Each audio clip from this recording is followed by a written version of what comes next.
সালে খুব জাগ্রত মন্দির। বহু দূর দূরান্ত থেকে পুজো দিতে আসছেন ভক্তরা। দেবীর ষোড়শ উপাচারের মাধ্যমে পুজো। এই মন্দিরে বলি প্রথা নেই। বছরের প্রতি অমাবস্যায় মায়ের পুজো চলে।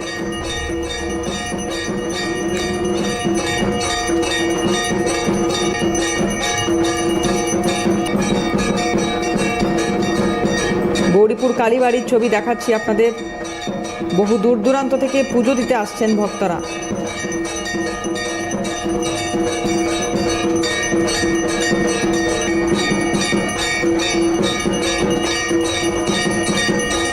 প্রতিনিধি সুব্রত বন্দ্যোপাধ্যায় আমাদের প্রতিনিধি, যিনি প্রতিবেদন তুলে ধরেছেন। একটু নজর রাখবো সেদিকে। আমরা এই মুহূর্তে হাজির হয়েছি গৌরীপুর কালী মন্দিরে। 1950 সালে এই মন্দিরটি প্রতিষ্ঠিত হয়। তারপর থেকেই বছরের প্রতি অমাবস্যায় এই মায়ের পূজা হয়। এটি বাৎসরিক, প্রতি শ্যামাপূজার দিন দেবীর বাৎসরিক পূজা হয়। দেবীকে আমি ক্যামেরা পার্সন নিখিলকে অনুরোধ করবো দেখানোর জন্য। যে মূর্তিটিকে আমরা দেখতে পাচ্ছি, মায়ের মূর্তি, এটি কিন্তু একটি পাথরের মূর্তি। স্বপ্নাদেশ পেয়ে তৎকালীন 1950 সালে কোনো এক ব্যক্তি এই মূর্তিটি তৈরি করেন। তারপর থেকে বছরের প্রতিটা সময় মায়ের বিভিন্ন পূজা হয়। মায়ের এখন পুষ্পাঞ্জলি চলছে। বহু দূর দূরান্ত থেকে ভক্তরা মায়ের কাছে আসেন তাদের মনোবাসনা জানানোর জন্য, মনস্কামনা পূর্ণ করবার জন্য। মা কিন্তু মনস্কামনা পূর্ণ করেন বলে শোনা যায়।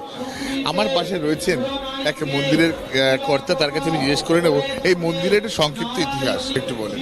গৌরীপুর সার্বজনীনকালীন উত্তর চব্বিশ পরগনা তথা উত্তর কলকাতার একটি প্রাচীন এবং প্রতিষ্ঠিত মন্দির।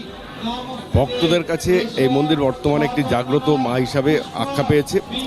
যখন গভীর রাতে মায়ের আরাধনা করা হয়, ভক্তদের বিশ্বাস যে ভক্তদের প্রার্থনা মনস্কামনা মা পূরণ করে থাকেন। আর গৌরীপুর সার্বজনীন কালী মন্দিরটা শুধুমাত্র পুজোর মধ্যেই সীমাবদ্ধ নেই, সামাজিক বিভিন্ন কাজ অর্থাৎ শিক্ষা, স্বাস্থ্য এবং অ্যাম্বুলেন্স পরিষেবার মধ্যে যুক্ত রয়েছে।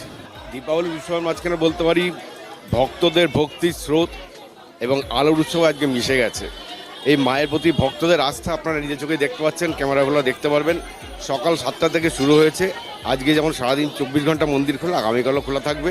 আবার 24 ঘন্টা খোলা থাকবে। ভক্তদের আবেগ, মায়ের প্রতি যে বিশ্বাসটা, সেটা তো এমনি আসেনি, মায়ের থেকে ফল পেয়েছে, তাই ভক্তদের মনে এত আস্থা মায়ের প্রতি এসেছে। আমাদের মাকে তো হাজার হাজার শাড়ি পরে সারা বছর ধরে আমরা নোট করে রাখি এবং প্রত্যেকের শাড়ি আমরা পরাই।